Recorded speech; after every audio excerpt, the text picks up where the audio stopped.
How to block people on Telegram. Hey everyone, welcome back to the channel.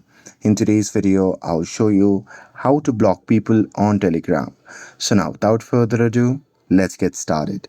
So here first thing first, open the Telegram app on your phone.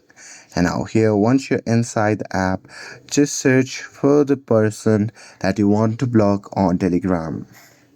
And now here, once you are inside that particular username, you can just tap on the name to go inside the chat. And here, once you see the interface like this, you can just tap on the three dot icon, or you can just tap on that person name at the top.